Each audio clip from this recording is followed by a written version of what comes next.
Chapter 9. The storm foretold by the doves and owls came in shocking fury when they were still in the foothills of the Bighorn Mountains. The moment the first drops kissed his cheeks, Sam stopped and dismounted and stripped off all his clothes. He knew that this storm would be a champion. Seeing what her man did and knowing the reason, Lotus slipped off her horse and did likewise. The leather garments of both Sam put inside a rainproof pouch. The mountain men told stories of greenhorns dressed in leather and caught in heavy downpours, who had then ridden into hot sun, only to find an hour or two later that the leather on them was tighter than their own skins. It had to be cut off. Looking up to study the sky, Sam was sure that this would be one of the Almighty's finest thunder symphonies.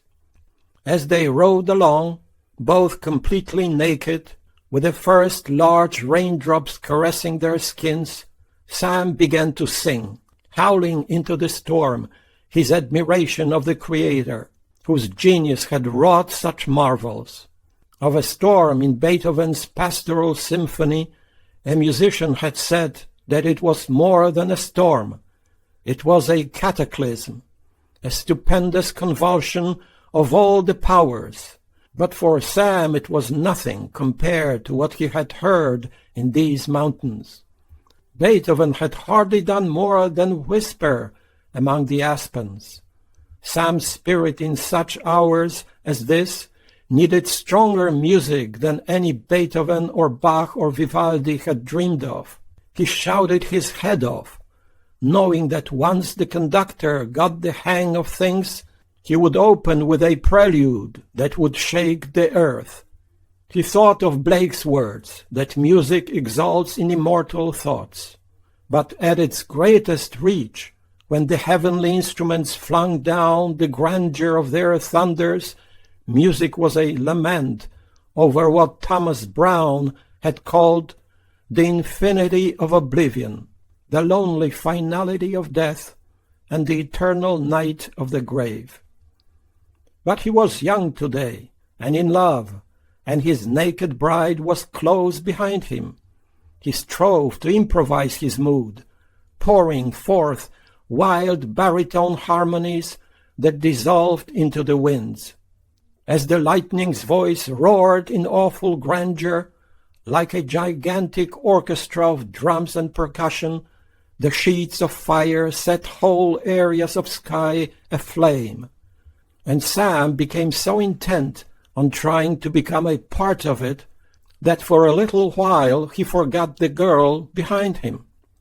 When he turned to look at her, he knew that the storm was sounding the depths of her primitive emotions, for he could tell that she was singing. Lotus could not hear his words, except now and then, but she could see his imperious gestures, like those of a man using a pine tree for a baton, and she knew that he was lost in wild raptures.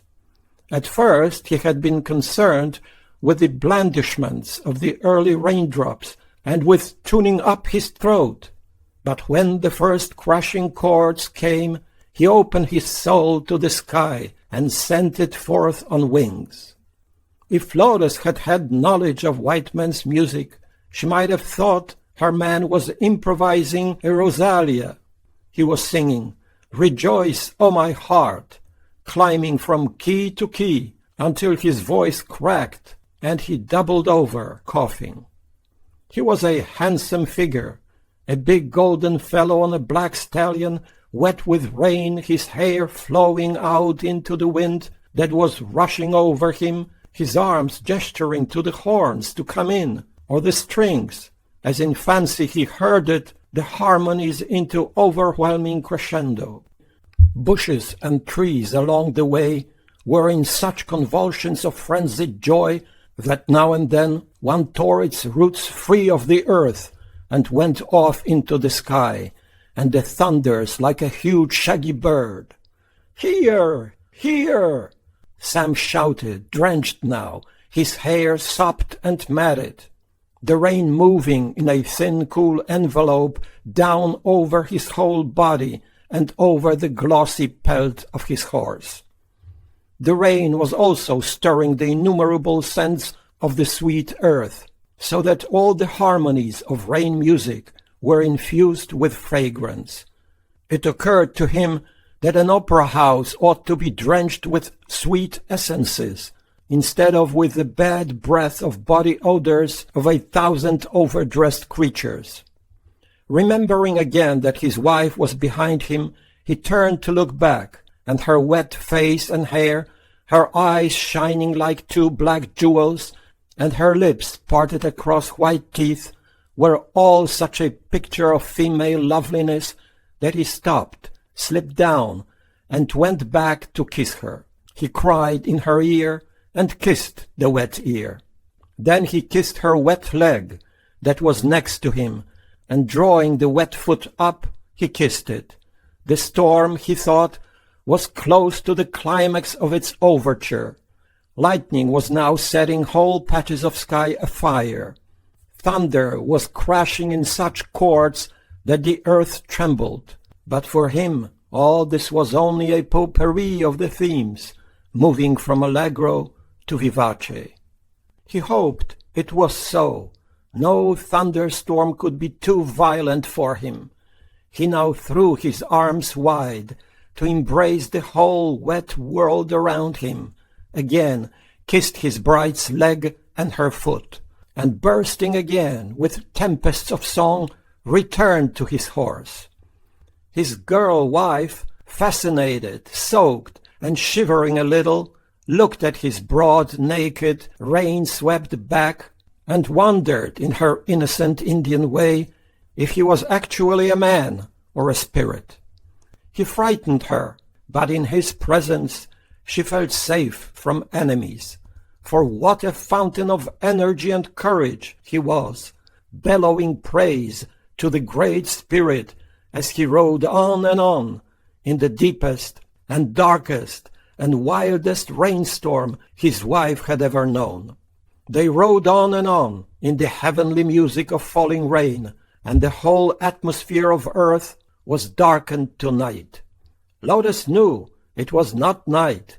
Somewhere ahead the sun would be shining, and indeed it was shining just around and beyond the blue and purple belt.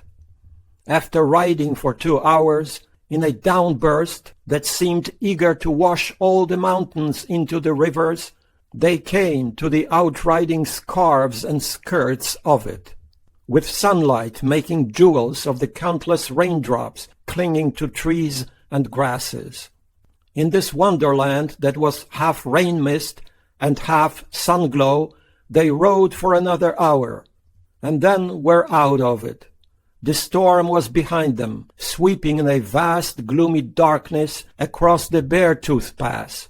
When Sam stopped, Lotus was the first to reach the earth. He went back, and from the pack horse took their pouch of clothing, but then glanced at his wife, and finding her as supremely lovely as a Kaltha lily, washed by rain and caressed by sun, he set the pouch aside and took her up, one arm under her knees, the other against the small of her back, and set her against his chest, with his lips to her shoulder. Then he held her away, so that she could turn her head to look at him, and for a few moments they looked into one another's eyes without smiling. "You know," he said, "I think we should have a feast." She tried to look round her for berries and roots. After kissing over her body, he sat her down and looked off at the sun. It was an hour and a half high. After putting on his leather clothing, he dug into a pack for dry cotton cloth to wipe his weapons. One reason he liked a storm like the one that had just swept over them was that then it was safe for a man to ride unarmed. No brave ever skulked around in such a deluge, but cowered in his miserable leaking tent while the sky raining dogs and cats scared him out of his wits, and every blast of thunder made him shake like a sick dog. Dressed They rode again, now in pale golden sunlight, with Sam's nostrils sniffing out the scents. He was as hungry as a wolf in 40 below weather, and for his supper wanted buffalo hump and loin, though this was not best buffalo country. He might have to settle for elk steaks, or even antelope or deer. But on entering a grove of aspen, he saw the kind of grouse that the trappers called full hen, for the reason that these chickens seemed to have a little sense of enemies. He dismounted and ran among them with a long stick, knocking their heads off. They were plump and fat. Thinking that they would need at least 8 for supper and a half dozen for breakfast, he kept after them among the trees and up the hillside, and when he returned to the horses, he had 11. He saw that Lotus had hitched the beast to a tree and gone. Was she after berries? No, she was after mushrooms, and in a few minutes she came in with a gallon of them. "Wow!" cried Sam, looking at the white fat buttons. What a feast they would have! They would spit the chickens over an aspen and cherry fire, and under them in a kettle he would catch their juices, to use in basting them and to fry the mushrooms. While he was gathering firewood, Lotus, with revolver and knife at her waist, explored the thickets, returning with a quart of large ripe service berries, again disappeared, and came back with a dozen ripe red plums, wild onions, and a handful of fungus that she had stripped from a rotted tree trunk. "And what be that?" asked Sam, staring at the mold. He knew that Indians ate just about everything in the plant world, except such poisons as toadstools, larkspurs, and water parsnips. It was a marvel what they did with the common cattail, from spikes to root.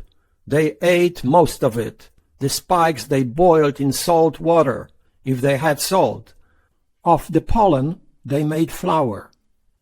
Of the stalk's core they made a kind of pudding, and the bulb sprouts on the ends of the roots they peeled and simmered. Lotus was looking at him to see if he was pleased. To show her how pleased he was with such a resourceful wife, he put his mouth organ to his lips, an arm round her waist, and began to waltz with her. The elder Johann Strauss's waltzes had been sweeping over Europe like an epidemic for years. In a letter last spring, his father had written Sam that the younger Johann was even better, and was the rage of all the capitals. Sam found the 3/4 time just right for him, when in moccasins, with no floor but the leaf depth of an aspen grove. Around and around he went, his right arm controlling his wife, his left hand holding the harp to his lips. "Well now," he said, pausing at last and lifting her as if she were a child, until her face was even with his own. He kissed her. "What a fine supper we'll have!" But the fungus bothered him. He knew that Indian women boiled tree mold and moss with buffalo beef, as white women boiled potatoes and cabbage, but he had found them tough and tasteless. A brave would open the end of a gall bladder and use the bile as a relish on raw liver, and warriors with an overpowering thirst for rum would get drunk by swigging down the contents of as many gall bladders as they could tear out of dead beasts. Lotus went hunting a third time, and returned with a few of the succulent roots that had saved John Coulter's life. These Sam tossed among hot embers. Later he would peel them and slice them and simmer them in grouse fat. He set on a pot of coffee. When the supper was ready, he spread a robe for them to sit on, with their backs against an overhanging precipice of stone, the rifle at his side, revolver and knife at his waist, and his gaze on the only direction from which an enemy could approach. He rinsed his mouth with cold mountain water and began to eat. "What more," he asked Lotus, "did any fool want in this world?" She asked what fool meant. "The King of England," he said, "the President of the United States. All fools, because money or power mad." They had never tasted such grouse. They never would. "The world," he said, before sinking his teeth into half a breast and tearing it off, "was full of vanity and vexation of spirit, as the Bible said, as well as of persons who didn't have enough get up and go, enough gumption to go find their food after their mothers had painted their nipples with aloes and tucked their breasts away." Feeding flesh and juices and hot mushrooms into his mouth, he told his staring wife that in no restaurant on earth could such fowl be found, or such mushrooms, or such odors of heaven in a place to eat, or such paintings as the magnificent sunset yonder with 2 rainbows through it. Tomorrow they would have buffalo loin basted with boss, mushrooms simmered in marrow and hump fat, hot biscuits covered with crushed wild currants, and they would before long have buffalo tongue and beaver tail and flapjacks shining with marrow fat like golden platters. Wow! What a life they would have! It was a fine world, and they would eat and sing and love their way right through the best of it, like Bruegel peasants on their way to heaven. Pulling handfuls of grass to wipe his greasy beard, he turned to see how his wife was doing. He had eaten his 3rd bird and taken up a 4th. She was still with her 1st. "Good?" he asked. Her eyes told him that it was good. What, he wondered, watching her, did the red people know about cooking?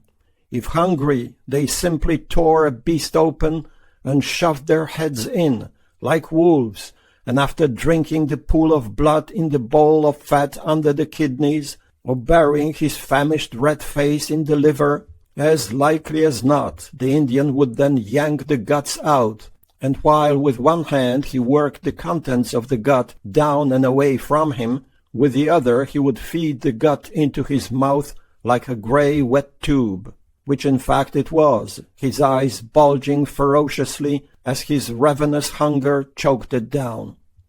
As cooks, the squaws, or the few he had observed anyway, were filthy by white standards. For the Indian, nearly every live thing was food, including the flies and spiders and beetles that tumbled into the buffalo broth, or the moths and butterflies and grasshoppers, or even a chunk of meat that a dog had been chewing at. Sam would have said that he was not squeamish, but his appetite was never good when he sat at an Indian feast. After he had paid for his bride, his father-in-law had set before him the boiled and roasted flesh of dogs, and though Sam had heard that Meriwether Lewis had preferred dog to elk steak or buffalo loin, he had had to gag it down, as though he were eating cat. Well, there were white trappers who thought the cougar, a tough muscular killer, the finest of all meats. Sam was aware from time to time that his wife was studying him. He didn't know why. He didn't know that Lotus felt there must be some fatal lack in her, or he would have ordered her to do the cooking and the chores. Among her people the husband was lord and king. He hunted and made war, and beat his wife, and that was about all that he did. Sam baffled her. At the beginning she had been suspicious of him, and a bit contemptuous, but his extreme gentleness in the intimacies, his thoughtfulness, his daily gathering of flowers for her, his making for her magnificent mantles to hang from her shoulders, his way of touching her and hovering like a colossus over her needs and welfare, had reached down to what was in all women and found warmth and a home. He had fertilized and nourished in her an emotion that, if not love, was the next thing to it. She had even learned to like his cooking, as she had learned to like his embrace. When he looked at her now, holding his 4th bird, his eyes twinkling, She flashed a smile at him that parted over perfect teeth, wet with foolhan grease. He ate 5 of the birds, and she ate 2, and they ate all the mushrooms and the roots and berries, and drank a 2-quart pot of coffee. With grass he wiped his beard, and said he guessed he ought to shave the damned thing off, and then he filled his pipe. When she felt round her for grass, he watched her. Throughout the journey he had covertly watched her to see if she ate bugs. The Indians of some tribes, notably the Diggers, ate every insect they could find. It was a wonder, white men said, that there was a beetle or stink bug or longlegs left in all the desert of the Humboldt. The Diggers seemed able to exist for weeks, months, even years on nothing but dried ants and their larvae. Sam had seen the miserable starved wretches in their filthy coyote skins plopping live ants, moths, crickets, and caterpillars into their mouths. He had watched squaws build a fire around a hill of big red ants, thrust a stick into the hill, hold a skin pouch at the top of the stick, and catch every ant in the hill as they crawled up in 3 or 4 solid lines to escape from the flames. He had never seen a flathead eat a bug. Their food was chiefly small game, fish, roots, and wild fruits. He also watched his wife for signs of illness. All the trappers had heard the tale of the missionary who had told Indian people that their way of worshipping the Great Spirit was wrong. The Indians then sent 4 chiefs to St. Louis to learn the right way, and there they had sickened on white man's food and died. Lotus looked to Sam like a picture of perfect health, though one morning after drinking a cup of coffee she had slipped into the brush to vomit, and had returned looking faded and foolish. "Smell it," Sam said, and drew in a long breath. What was it? Besides the odors of food and tobacco and coffee, he could smell aspen and its berry bushes and grasses, geranium on the stone ledge above him, catnip in the palm of his left hand, and something that he was not able to identify. Rising, rifle across his arm, he began to prowl in the woods around him. Lotus saw him through the trees, sniffing, turning his head this way and that, bending low to peer at something on the ground, and at last falling to his knees and going on all 4s like a beast. On returning he said, "Funny, I didn't smell it before. Hank says when a man marries, he loses half his sense, and his enemies soon track him down." He was sniffing at a finger. "Crows," he said. "The Apsaraka. This is crow country. Over there they made a fire and burned some hair in it. That don't look good to this coon." "Crow," said Lotus. "A war party," said Sam. He brought his stallion in and staked him as a sentinel only 50 feet from his bed. Then he went east a mile or 2 over the path the crows had taken to scout the area. He and his wife had been in crow country several days. Most of the mountain men trusted the crows, but Sam trusted no red man. He was worried, but he tried to hide his mood from Lotus. The next morning, at daylight, they headed south, and about noon he saw a wolf and suspected that buffalo were not far away. A few minutes later, he sat on a hilltop, overlooking a herd. Seeing among the big, shaggy beasts some deer and antelope, he knew that packs of wolves had surrounded the herd to drag down the young, the sick, the wounded, the old, and the stragglers. It was a habit with deer and antelope to seek safety in buffalo herds. This was a large herd, and as Sam studied it, he was again impressed by the orderly manner in which a big herd, even 100,000 head, moved across the miles. On the other hand, a herd would stampede at no more than a shadow. The old-timers, like Bill Williams said, the herds put vedettes out in the way of an army to give the alarm if enemies approached. 4 or 5 young bulls that on scenting the foe would rush pell-mell straight for the herd. The cows and calves would then move to the center, and the bulls would surround them. In April and May, during calving time, the bulls went round and round the cows to protect them from the wolves. In old age, the bulls became abject victims of terror. All alone on a vast prairie, a bull would give a feeble bellow when he saw wolves approaching, and the wolves would answer in concert. While wondering if he was within rifle sound of Crow warriors, it occurred to him that possibly this was the first herd of these beasts Lotus had ever seen. He turned to look at her face. What he saw there so riveted his attention that he could only stare. She was so lost in contemplation of the tens of thousands of beasts making the prairie black as far as she could see, that she was unaware of him. Well, good Lord, she should see one of the big migrations, when a herd was a full 100 miles across and extended to such depth that a man could only guess at the number. Williams and Bridger and other mountain men said they had seen herds of at least 1,000,000 beasts, with 10,000 wolves around the circumference. Did she like buffalo better than fish and rabbit? Did he dare have tenderloin for supper? It was his favorite meat. Mick Boone was extremely fond of moose, if it was taken in its prime.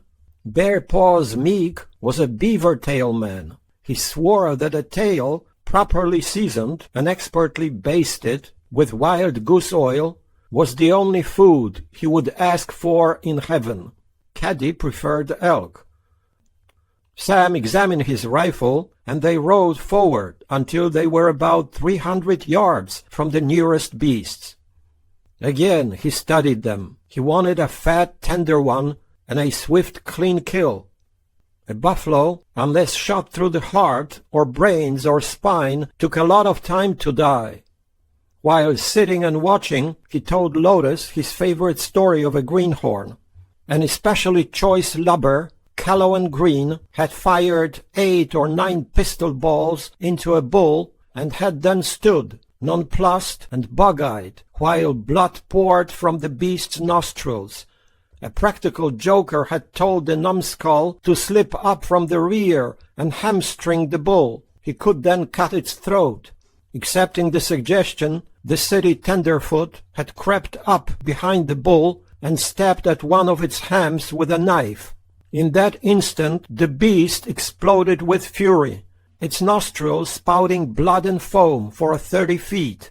For some inexplicable reason, the tenderfoot had seized the bull's short, stiff tail, and the bull then whirled round and round at such speed that the man clinging to its tail was flung off his feet, and round he went. His eyes popped out like glazed marbles, his voice begging for help. Then the bull dropped dead. The thing that had scared the daylights out of him, the greenhorn afterward confessed, was his fear that the tail would pull out or break off. Telling Lotus to be alert, Sam left her and slipped forward until he was only 40 yards from a young barren cow. He shot it through the heart and was cutting its throat when Lotus came forward. Sam rolled the beast over to its belly and pulled the 4 legs out like broken braces to prop it. He made an incision from the boss to the tail and skinned the heavy hide back both ways. Entering aside, he cut the liver free and drew it out. Laying it across the cow's back, he sliced off several morsels, offered one to Lotus on the point of his knife, and plopped one into his mouth. As Lotus chewed, her black eye smiled at him. When going to a pannier for his hatchet, Sam had to kick a coyote out of his path and chase a dozen into the distance. Coyotes were a worse nuisance than flies when a man was butchering. They would come in close, while the wolves, farther out, trotted back and forth, drooling. If you threw a piece of flesh to a coyote, the idiot, instead of eating it, would make off with it, and the wolves would pounce on it and tear the meat from its jaws. It sometimes looked as if the coyote was the half-witted lackey of its larger and more ferocious cousin. both beasts were also a camp nuisance. They would slink into a camp and chew saddles and bridles and leather clothing, and had been known to eat a part of the moccasins off a sleeping man's feet. Pausing every few moments to look round him for enemies, Sam chopped the ribs in two, along both sides, and the spine in two, back and front, so that he could lift out the choicest portions of the tenderloin. "That ought to do them for supper," he said. Lotus had been looking round for edible roots, and came in with an armful of lupin and 24 mushrooms. Sam looked hard at the lupin. The camas root he had eaten after it was pounded into flour and mixed with water to make flat dough cakes, which were then baked over hot stones. The onion bulb, made into a thick jelly, was even more tasteless than the camas, or the skunk cabbage mixed with the inner bark of pine or hemlock. He preferred cakes made of sunflower or buffalo and blue grama grass seeds. He had never eaten the lupin root. Lotus went off again and returned with a quart of the blue-purple chokeberries. Sam made a face at them, for they puckered the hell out of a person's mouth. Knowing how he prepared mushrooms, Lotus made incisions in their plump bellies, stuffed inside each a blob of marrow fat, and set the buttons on their backs in an inch of hot hump fat. When they were turned to a nice golden brown, and the steaks were hot and dripping, and the sliced lupin roots were sizzling in a platter of fat, and the coffee was steaming, Sam looked up at the sky, for this was his way of saying grace before a meal. Every time he feasted, he thanked the giver of the earth's fantastic abundance. "No taxes," he said. He had uttered these words so many times that Lotus now said, "No taxes, no jails, no jails." The steaks were as tender as young Canada goose. The mushrooms melted in his mouth. Even the lupin tasted fine. "Good?" he asked. "Good," she said, gravely nodding. Sam chose a fat golden mushroom and offered it to her on the point of a green stick. She opened her mouth in a pucker, sucked the mushroom in, and closed her eyes. He fed her choice morsels of steak, knowing all the while that she was abashed by these little gallantries. Instead of feeding their wives delicious morsels, the red husbands, as likely as not, kicked them away from the fire and left for them only the scraps of the feast. Still, most of the squaws were fat, and Lotus, it seemed to him, had gained 10 pounds since her wedding day. Sam had cooked the whole tenderloin and half the liver. Raw liver and rose hips, the older mountain men said, were enough to keep any man healthy, if he also had pure water and air and a hard bed. Some of them ate a lot of yarrow, including its white flowers when it was blooming, as well as the onion bulb, the thorn apple, pine nuts, watercress, and viscera besides liver. Sam had watched red women in the Snake River country shake chilled grasshoppers off sagebrush into baskets in cold September mornings and roast them in pits and pound them into cakes, as well as crickets, mice, snakes, wood ticks, and ants. He had seen them thicken soup with these things, and though Bill Williams said they were all fine, Sam had refused to taste them. Just the same, Bill could outwalk any man in the country and go for 2 or 3 days and nights without food, sleep, or rest. After they had eaten and Sam had smoked a pipe, they both set to work on the buffalo hide. Stretching it flat on the earth, fur side down, with knives and stone chisels, they took off every last particle of the flesh and fat. While Lotus boiled this flesh and fat into a thick gelatinous soup, Sam opened the skull and took out the brains. He then turned the task over to his wife, for the reason that no man seemed to have a woman's intuitive skills in making fine leathers and robes of the skins of beasts. Sam sat back, rifle across his arm, and smoked another pipe while drinking another cup of coffee. What a beautiful evening, and what a wonderful life it was. He hoped he would live to be 100 years old. Chapter 10. Never had Sam been so happy as on this long journey south. He would never be as happy again. He so loved them that he found delight in telling her the name of every mountain range, peak, river, creek, valley, and landmark they passed or could see in the distance.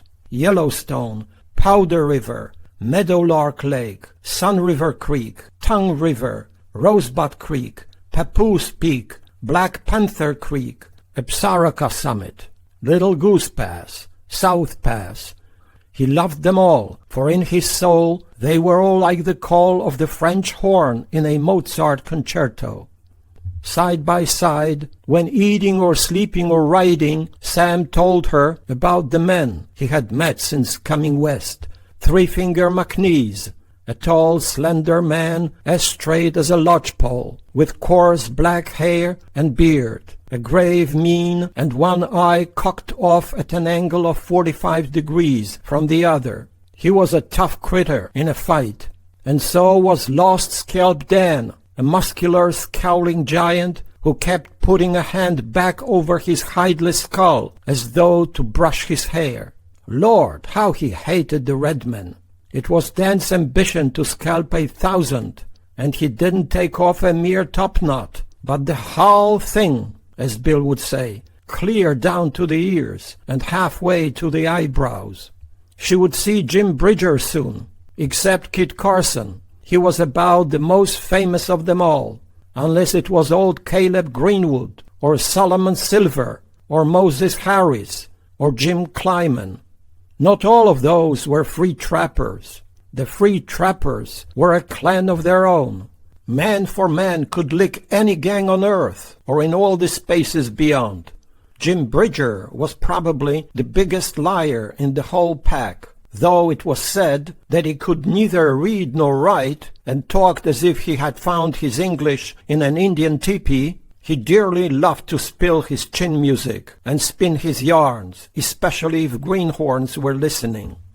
He loved to tell the lubbers from back east that he had once run for his life with 300 old tall Cheyennes after him, that he came to trees and clumb and fell down and clumb other trees, crawled out on a limb and found it as full of redskins as a blooming chokeberry with honeybees, fell plump to the ground and clumb other trees, till his hands were gummed over an inch deep with sticky pine sap.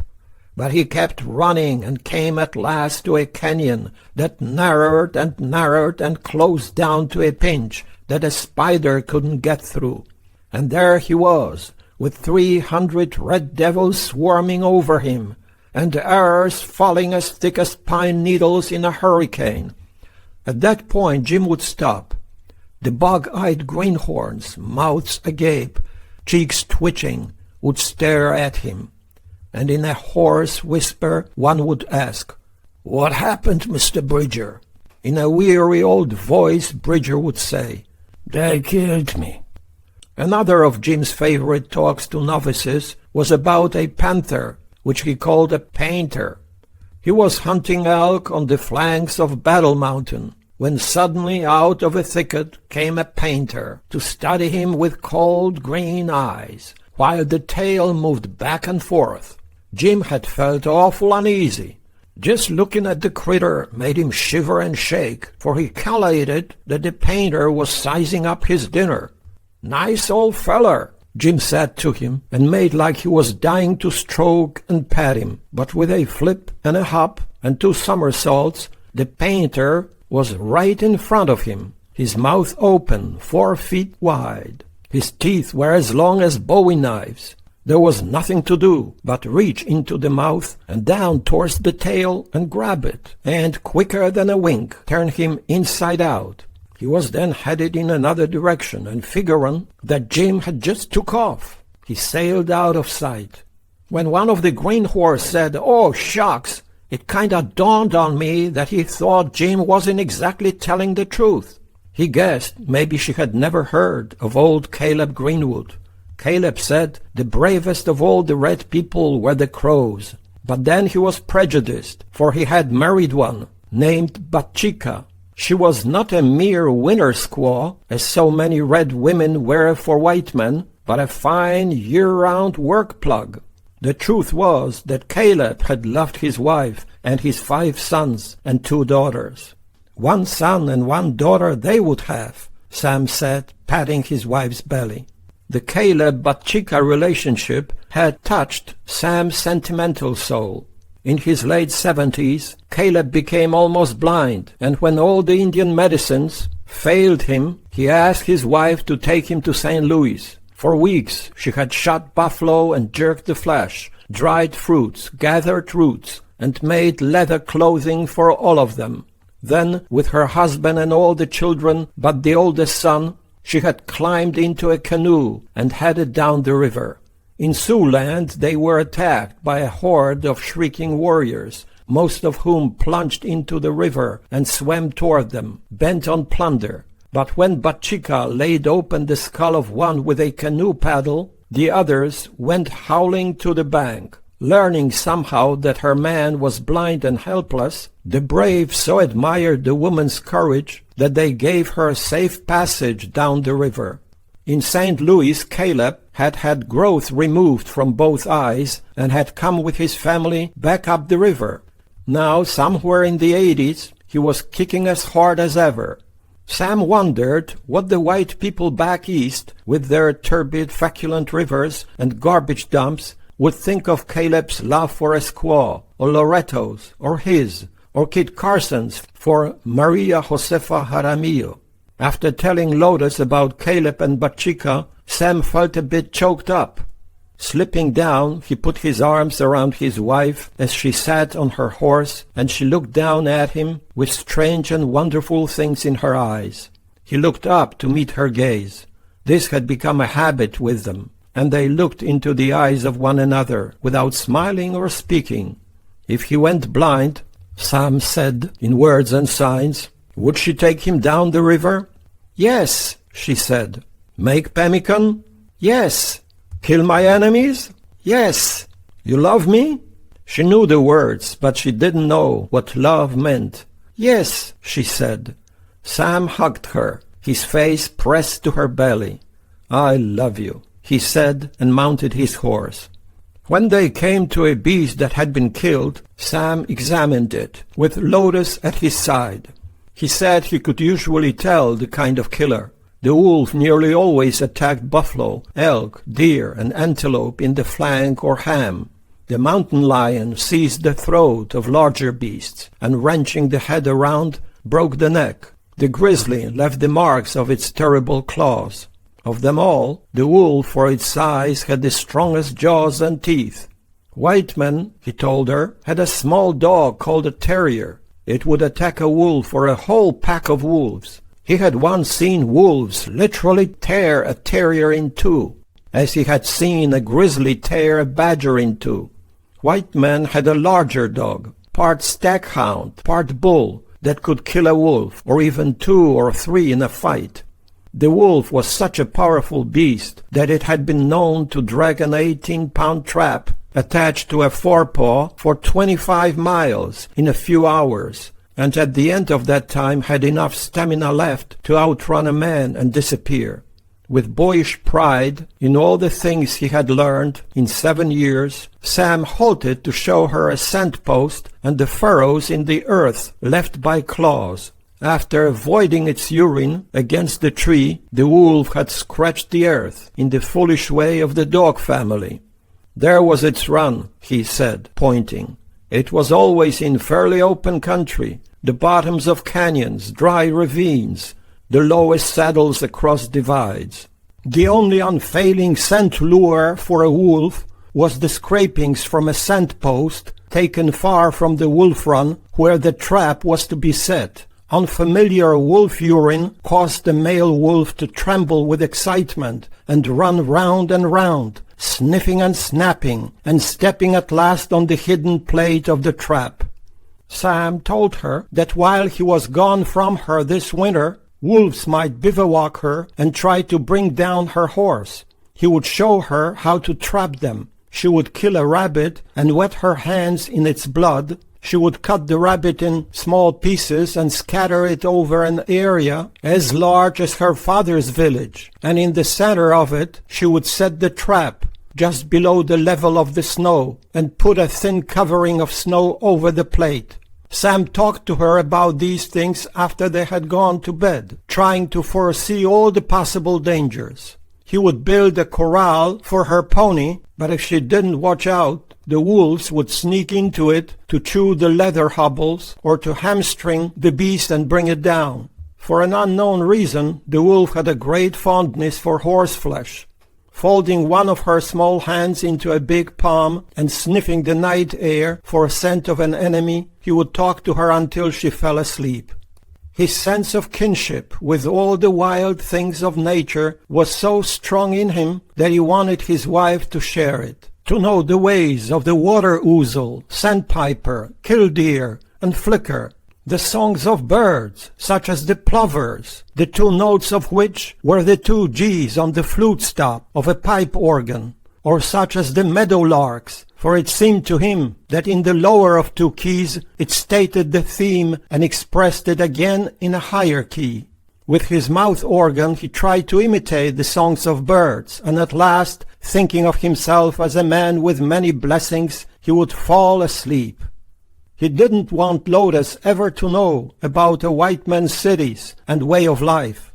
Even a trading post was so crowded and so rank with human odors that he was glad when the exchanges were made and he could get away, alone and free, into the vastness. The big trapping companies had so debauched the red people with rum that drunkenness, which Sam abhorred, was rife at the post. Red warriors were sprawled everywhere, their black eyes out of focus, and their rum-sodden minds busy with evil plots.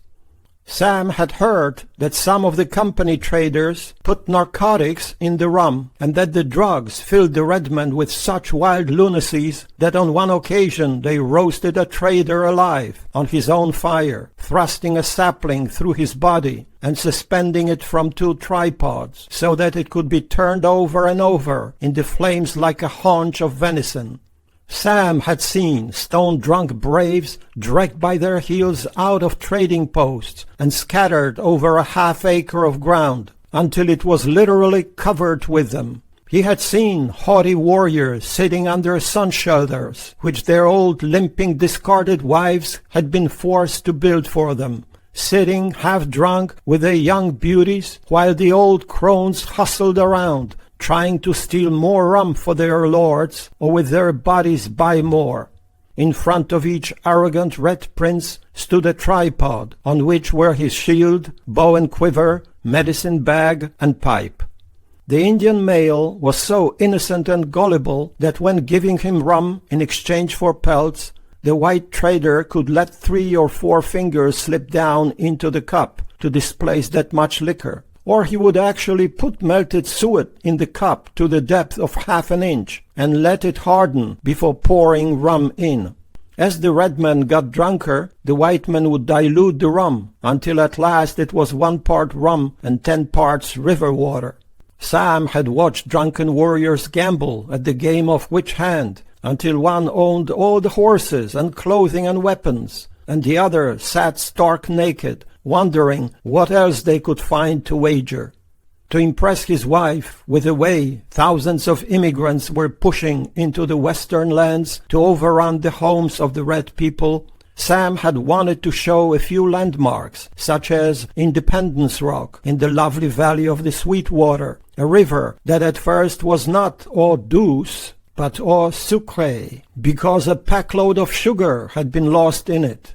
The great granite table was 2,000 feet long and almost 200 feet high, and would eventually have Sam supposed, at least 100,000 Mormon names chiseled on its top, 80,000 of whom would be polygamous wives.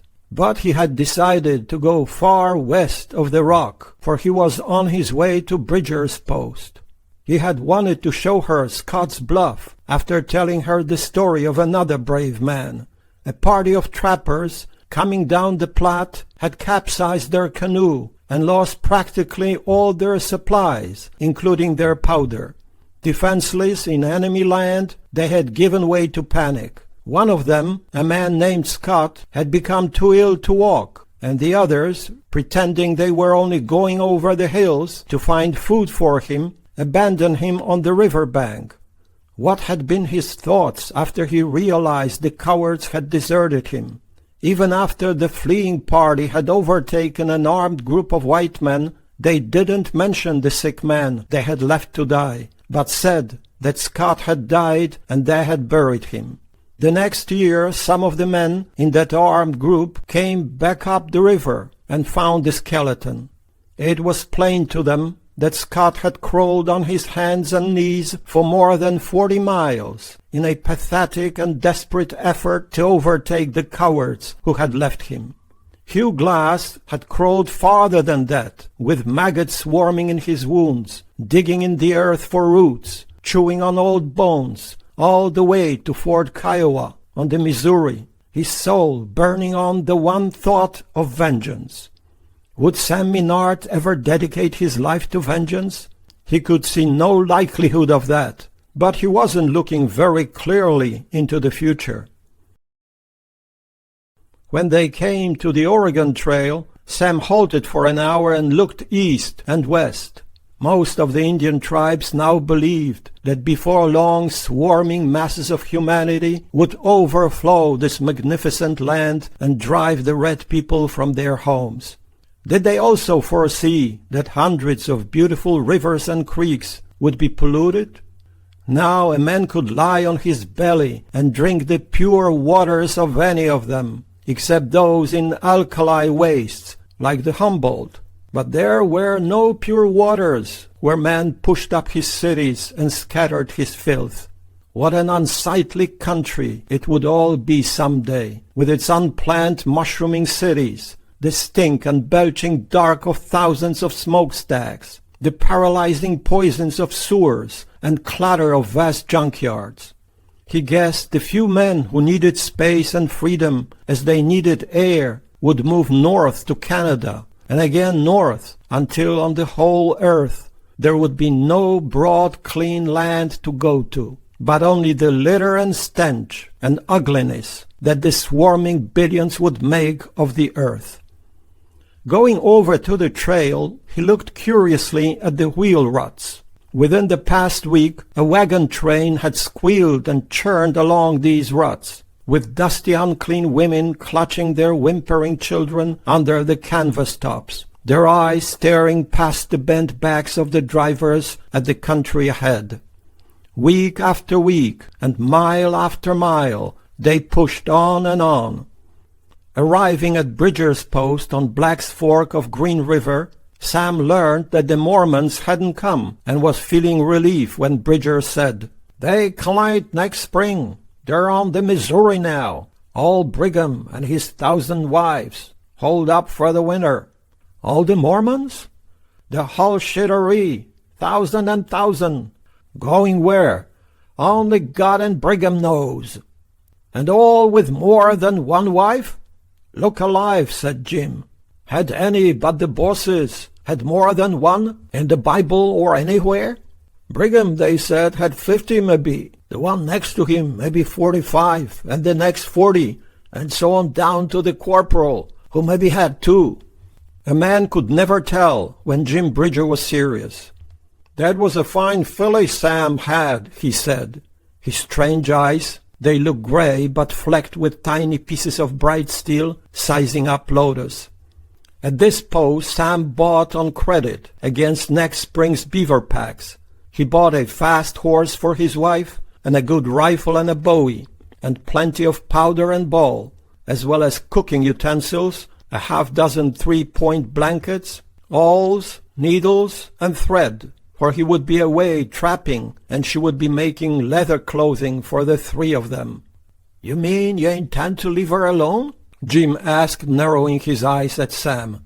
"In the cabin on the Little Snake," Sam said. "All winter?" "She'll have a fast horse," Sam said. "She shoots well. Besides, no red varmints ever go away down there." How did Sam know he hadn't been watched in his journey all the way south? How did he know how many red devils had smelled along his tracks? "By God, you would think it over," Jim said. "You never could tell where the red varmints would show up, or when." After Sam was ready to go, and Jim had told him to watch his topknot, Jim said again, "You better think it over." The words troubled Sam, for he knew that in all the West there was no man more Indian-wise than Jim Bridger. But he looked at his wife and thought, she'll be all right. With Lotus on her new pony, a strong-spirited sorrel with a blazed face, and with 2 laden pack horses, Sam headed into the southeast. It was desolate country, with mountains in the far distance. It was yonder, on a branch of the Yampa, that Henry Frepp and Jim Bridger had built a post, and it had been there only 5 or 6 years ago that Henry and 4 of his men had been killed in a battle with the Sioux. Possibly Jim had this battle in mind when he told Sam to think it over. Sam had been twice to the Uintas to trap. So far as he knew, no Indians ever came as far south as the Little Snake in the winter time. When they came close to the mountains, Sam and Lotus killed 4 deer, jerked the flesh and rode on. He had seen his wife looking back now and then, back into the long misty distance out of which they had come. Was she homesick for her people? Did she wonder why her man came so far to find trapping? He had tried to explain it to her. There was good trapping in the areas up north, but it was staked out by the older men. There was a cabin away down there, plenty of game within rifle reach, and an abundance of food for her horse. In the cabin she could be warm and safe and busy with her needles. Little Snake Country was almost a no-man's land. West beyond the mountains were the friendly Utahs. Northwest were the Snakes, but far away. The Blackfeet were to hell and gone 1,000 miles up the north. The Crows, Cheyennes, Comanches, and Arapahoes, all far away. A war party from any of these tribes might kill her for her horse and weapons, but he was sure that none would come away down south after the heavy snows fell. And he was sure that no scouts had seen them on their long ride down. Trapping in the Uintas would be very good and fast. He might come out with 5 packs, even 6. Back in there, he'd not have to watch for enemies day and night, and so could get a lot done. Lotus had said she wanted to go with him and help him, but he felt that he ought to be firm. As a husband, he'd be no better than a digger if he took a pregnant wife to the high mountain meadows and sub-zero cold, with no place for a bed but the earth under a fir tree. He was deep in debt now. He had a wife and would soon have a child. It was time to strap on his medicine bag and go. The cabin to which he took Lotus was about like the one he had built on the Mussel Shell. On the wind side of it, he now put up a small corral and a storm shelter for her pony. With her help he gathered a lot of meadow grass for the horse, and this he piled against the cabin, where the coldest winds would strike. He dragged in a lot of firewood. Every day he gave her lessons in firing her gun, and before long she could ride into the hills and within 2 hours bring back a deer. They jerked enough meat to feed her until the following May. He told her over and over never to go far from the cabin after the deep snows came. A piece of chinking in a wall he shaped so that she could remove it in an instant and thrust her rifle barrel through. Again and again he pointed to the mountains in the west and said he would be there, working hard in every daylight hour and until long after dark. He would be thinking of her all day and dreaming of her all night. After a week or 2 at the cabin, He learned that she was pregnant. He put her right cheek against his beating heart and held her close. God Almighty, now he would have a son to ride the swiftest and shoot the straightest of any man in the mountains. When would it be born? He counted off the months. In May perhaps, or June, somewhere along there. This night he held her night long, and the next day he looked round him for other things to do to make her cozy and safe. Possibly in sunny weather she would like to sit by the doorway and look into the west where he would be, so he brought a piece of thick log for her to sit on. They were sitting on it one evening when, abruptly, she rose and sat on his lap and looked steadily and gravely into his eyes. Her gaze was so searching that he was troubled. Did she think he intended to abandon her, surrendering to a great gush of tenderness that poured through him and warmed him all over? He drew her close and murmured promises and endearments in her ear. "I will never leave you," he said. "Not in all the years of my life. Never, never. I will come back," he said over and over. He would return with many packs of fine pelts, so that next summer they could pay their debt and have money to buy things for the following winter and for their son. In all the languages he knew, he told her that rather than doubt his return, she should doubt that the sun would rise or the snows fall. He framed her face and kissed her forehead, eyelids, cheeks, lips, and the leather jacket over her breasts. Looking into her eyes, he said, "I love you. I need you. I will never leave you." With a quick, impulsive movement, she touched her lips to the point of his nose and said, "I love you." His heart leapt. Had he then, after all, won this strange girl from a strange people?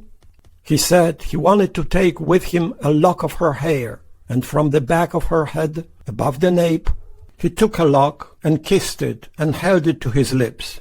He stretched it out and thought it 2 feet long. Her hair, when down, hung below her waist. Round and round the forefinger, he wound the hair and kissed it, and pressed it to her lips, and then tucked it away under his leather shirt. She had watched him as though a little astonished. Had an Indian husband anywhere in the world ever taken a lock of his woman's hair to cherish through a long, lonely winter? He told himself 1,000 times that she would be all right while he was away. Indian women, unlike the white, didn't have to have doctors and nurses and a ton of medicines. The child wouldn't be born before his return. She would be all right. He would come riding in from the mountains with both pack horses loaded with pelts from their manes to their tails. The cabin had no windows. He had fixed the door so that she could bar it, and he told her over and over, 12 times, always to carry the knife in her belt, a revolver at her waist, and keep her rifle within reach. He had told her what the woman on the mussel shell had done with an axe. Lotus had a good axe, and she must keep it always just inside her door. He thought it would be safe for her to fire her gun any time the wind was from the north. But she had plenty of jerked meat, and flour, dried fruits, roots, coffee, sugar. She had plenty of wood, plenty of bedding, and more than enough skins to keep her busy. The nearest Indian was 200 miles away. She would be all right. Nevertheless, during his last days and nights with her, he didn't act like a husband who thought his wife would be all right. Her courage had deeply touched him. Hardly more than a child, and a long way from her people, she had given him no sign at all that she was afraid. He had also been moved when, seeing her at last for the remarkable person she was, he understood what an ordeal it must have been for her to go with him. He would then take her to his lap and hold her, and debate with himself whether she should go with him or stay here. But then he would see her 7 or 8 months pregnant in the high, cold mountains, and riding a horse out not long before her child would come. He would see her with no roof over her, alone all day, while he walked miles and miles on his trap lines, and he would convince himself again that it would be best for her to remain here. Trying to follow him from trap to trap, she would wear herself out. It would be bad for the child. She might become sick. He was still debating the matter back and forth when the November morning came that he had set for his departure. It was snowing, a deep, quiet storm, in which nothing was visible but the millions of swirling flakes as big as dollars. He saddled his stud and the pack horses and hitched them to the corral. He then went to his wife, who had been standing in the doorway, looking at him and at the storm into which he would disappear. There was no sign of mountains and river now. He shook snow off his leather coat, slapped across his belly and thighs, and said the Almighty had more ways of making the earth lovely than mortal man could have thought of. He was trying to be cheerful, but he felt the loneliest he had ever felt since saying goodbye to his people. He stood by her, and together they looked up at the marvelous dusk of flakes. Then he took her in his arms and kissed over her hair and face, bent to kiss the leather over her belly, and held her close for a full 5 minutes. Then suddenly, in an instant, he took his farewell, as he had taken it from his people, and was gone. He was on his stallion, with the pack-line in hand, riding away into the snows. Loda stood looking after him as long as he was in sight, and long after he was gone. For more than an hour she stood there, looking into the gloom. Was she thinking that he had abandoned her in this strange, lonely land, almost 1,000 miles from her people, that she ought to leap on her pony and head north to the Bitterroots and home? Whatever she was thinking or feeling, there was little sign of it in her lovely face.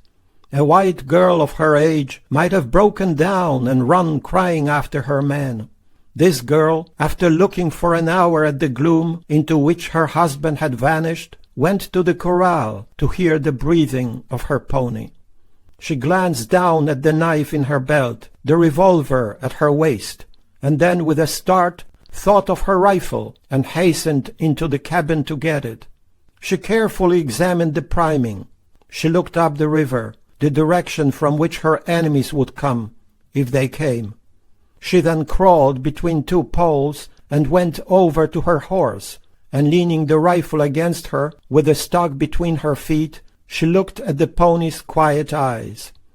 She put her right hand under its jaw and to its right cheek, and her right cheek to its left cheek, and stood there while the storm turned her and the pony and the cabin and everything a pure mountain winter white.